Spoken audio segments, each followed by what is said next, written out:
would be like with your whole life revolving around one thing.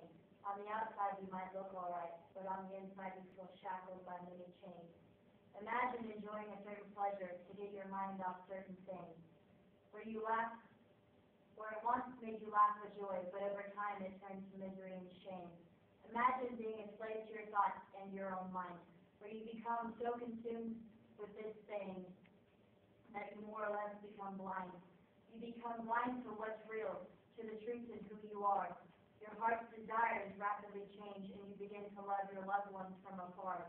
This is a place where your personality dies, and a state of hopelessness begins to arise, where life all around you keeps on moving, but you feel stuck and hopeless, and nothing seems to be improving. You have laid down your life to follow this thing. As a matter of fact, you even gave up your dreams of hope and a future of ultimate success. You left the good and the bad to go after something much less.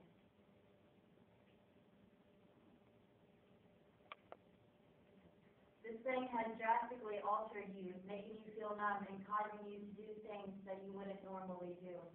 What I'm talking about today is what's known as addiction, and personally myself, I was once quite the victim. I hope that my speech opens your eyes to the truth of the miserable false love of loving something that doesn't love you. Today I'm going to talk about many truths of addiction. And first I'm going to cover what an addiction is. The online medical dictionary states that an addiction is a persistent, compulsive dependence upon a behavior or substance. And there's two different types of addictions.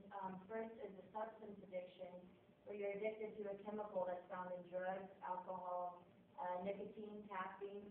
And the other addiction is the process addiction, which is a psychological dependence on an activity that can be shopping, it can be working out, it can be gambling, having sex, there's all sorts of things. There's actually been studies done that people who run, when they run a lot, they're doing like cross-country and stuff. When they actually stop running, and I mean they do it a lot, they actually can get depressed and they have withdrawal symptoms because their body's releasing the endorphins. And there's a poll by the U.S. Substance Abuse and Mental Health Administration services that reveal that 1 in 8 Americans have a significant problem with drugs or alcohol. That 27 million Americans use drugs regularly or drink heavily, and almost 12% of young people use illicit drugs by the age of 18. My next point is, why do people get addicted? To make themselves feel better, to cope with emotional problems, stresses of school, work, family life, curiosity, peer pressure. A lot of people will self-medicate when they've been verbally, physically, sexually abused. They'll try to self-medicate for their own wounds that they have. And also, a lot of times it can be generational. Neuroscientists say that genetic factors account for about half the risk of addiction, between 40 and 60%, while environmental factors account for the other half. An addiction is always a process. People aren't born addicts. It's over time. For me, it started with cigarettes, and it went to marijuana, alcohol. It was, one step at a time. And yes, you have the ability to say yes or no. So it's a process, becoming an addict. And it's normally a way of escape. You have constant thoughts in your mind, and you turn to drugs or alcohol, and you find this deep satisfaction. And after so long, your body becomes dependent upon this substance. Addictions change you. They change the way you think, literally. There's been studies done that the substances and the alcohol or the drug, it literally interrupts your brain communication, how you receive information, and also the developing process. It said that people who have addiction, that they also have brain disease because the substances, the chemicals, change the structure of your mind. So it's a serious condition. It changes the way you act. You lose your self-control. You lose your ability to make sound decisions and relationships. I have a picture here of when I was addicted to alcohol. And I got in some pretty bad relationships. And this is me after one morning. I blacked out. I don't remember. And me and my boyfriend got in a fight. So you can see that it leads you to some pretty bad situations most of the time. Um, if there's risks in it, you can get HIV, hepatitis, kidney or liver damage, you can get cancer, you can get diabetes. A lot of times they'll have neurological or mental health effects even long after you stop using. Addictions are very life-threatening. I want to talk about the signs of an addict. A person must have this thing to feel normal.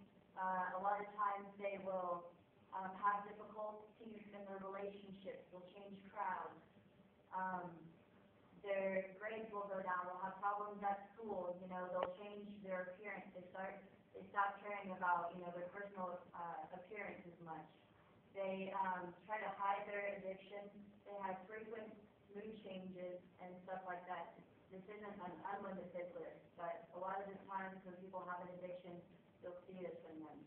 And last, I want to talk about breaking addiction. It's very difficult to break an addiction because it becomes your personality, your identity. It's like a lifestyle. And so it's very difficult to stop doing something that you've been doing for so long. A lot of times, the addict will start out in denial. They'll deny that they're even addicted. And then they'll come to a place of where they accept it and they realize that they're addicted, that there's a problem. And the next step is their commitment to change. And that includes like setting a goal, saying, okay, tomorrow I'm going to quit drinking or whatever. And you have to make a goal. You have to make a goal and a commitment and stick with it. And then once they do that, they'll go through a detox process. And it takes 21 days to make or break an addiction, it's like a lifestyle. So you'll, normally people will go through withdrawals, and they'll get sick, they will become depressed, tired, angry, and all of these things that, you have to deal with. And it's a natural process of the detox process. And you have to watch out. A lot of times people will switch addictions. It's very common because it's a mentality, and they're used to doing it in the physical. This consumes them. This addiction literally consumes them. And so you have to watch out for that. With me, I know I switched from one thing to another, and you have to break the cycle once and for all. And a lot of people will relapse. The key is to encourage them and to be persistent for people to break the addiction.